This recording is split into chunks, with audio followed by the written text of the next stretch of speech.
மச்சான் நம்ம ஜேம்ஸ் கன்னுடைய புது சூப்பர்மேன் படம் இன்னும் கொஞ்ச நாள்ல தியேட்டர்ல ரிலீஸ் ஆக போகுது. அண்ட் அதோடைய ஒஃபிஷியல் ட்ரெய்லர் நம்ம எல்லாருமே பார்த்துருந்தோம். நம்ம எல்லாருக்குமே பிடிச்சிதான் இருந்துச்சு.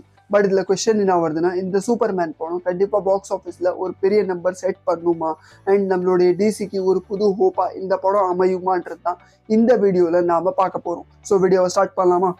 யார் யாரெல்லாம் டிசி யூனிவர்ஸை ஃபாலோ பண்ணலையோ அவங்களுக்கு சில விஷயங்களை நான் ஃபர்ஸ்டே சொல்லிடுறேன். இப்போ ஜேம்ஸ் கன்னோடைய டைரக்ஷனில் வர இந்த சூப்பர்மேன் படம் வந்து புது டிசியூக்கான ஒரு ஸ்டார்டிங் பாயிண்ட் தான். இதுக்கு மீது இந்த சினிமேட்டிக் யூனிவர்ஸை டைரக்ஷன் பண்ணிக்கிட்டு இருந்தது வந்து ஜாக் ஸ்னைடர். அண்ட் அவருடைய டைரக்ஷனில் வந்த சூப்பர்மேன் படம், வண்டர் வுமன் படம், இது எல்லாமே ஆடியன்ஸ்க்கு ரொம்பவே பிடிச்சிருந்துச்சி.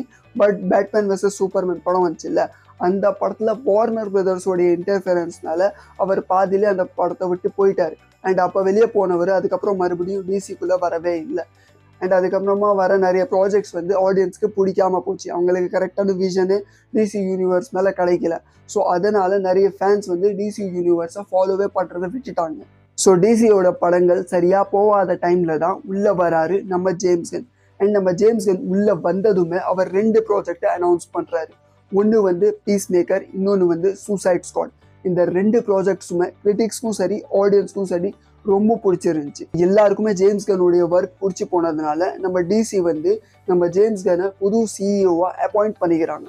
ஸோ அவரை புது சிஇஓவா அப்பாயிண்ட் பண்ணதுக்கப்புறம் அவர் முடிவெடுக்கிறாரு, நம்ம வந்து பழைய சினிமேட்டிக் யூனிவர்ஸை டோட்டலாக ரீபூட் பண்ணிட்டு ஒரு புது சினிமேட்டிக் யூனிவர்ஸை கிரியேட் பண்ணலாம்.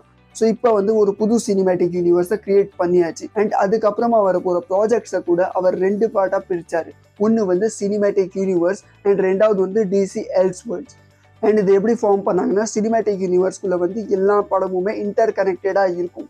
அண்ட் எல்ஸ்வர்ல்ட்ஸில் பார்த்தீங்கன்னா எல்லாமே ஒரு சோலோ ப்ராஜெக்டாக தான் இருக்கும். அப்போ தான் ஆடியன்ஸ்க்கு வந்து சினிமேட்டிக் யூனிவர்ஸ்குள்ளே என்ன நடக்குது, சோலோ ப்ராஜெக்ட்ஸில் என்ன நடக்குதுன்ற ப்ராப்பர் ஐடியா வந்து ஆடியன்ஸ்க்கு இருக்குன்றதுக்காக இதை 2 பார்ட்டாக டிவைட் பண்ணார்.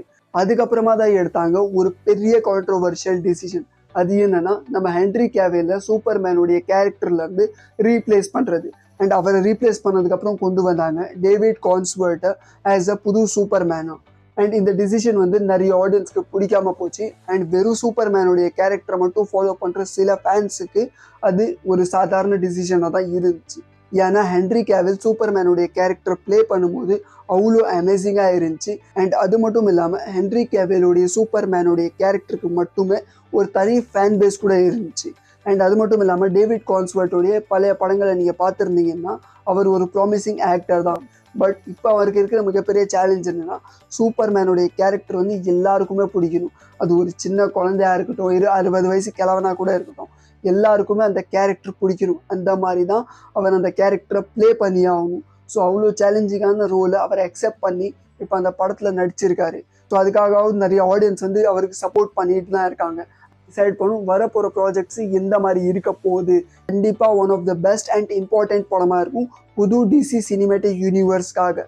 அண்ட் இதுக்கு முந்தி வந்த ஜேம்ஸ் கன்னுடைய டைரக்ஷனில் வந்த பழைய ப்ராஜெக்ட்ஸ் எல்லாத்தையுமே நீங்கள் பார்த்தீங்கன்னா அதில் அவர் எல்லாமே லைட் ஹார்ட்டடாக தான் வச்சுருப்பார்.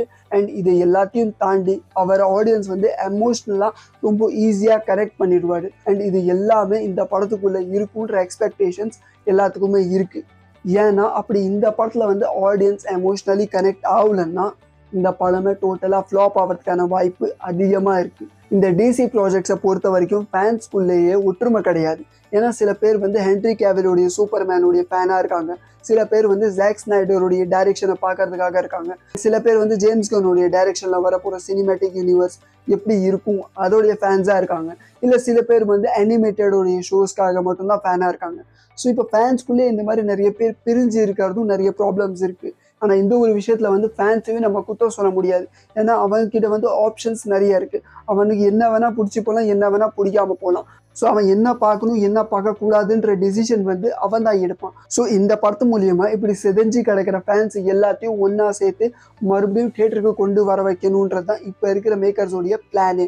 அப்படி நீங்கள் சூப்பர் ஹீரோவோடைய ஃபேனாக இருந்தீங்கன்னா உங்களுடைய ஃபேவரட் ஹீரோவோட பேரை எனக்கு கமெண்ட்டில் சொல்லுங்கள். அப்படி உங்களுக்கு இந்த வீடியோ பிடிச்சிருந்தா வீடியோ லைக் பண்ணுங்கள், சேனலை சப்ஸ்கிரைப் பண்ணுங்கள். ஏன்னா இதே மாதிரி நிறைய கண்டென்ட்ஸ் நான் உங்களுக்காக கொண்டு வந்துகிட்டே இருப்பேன்.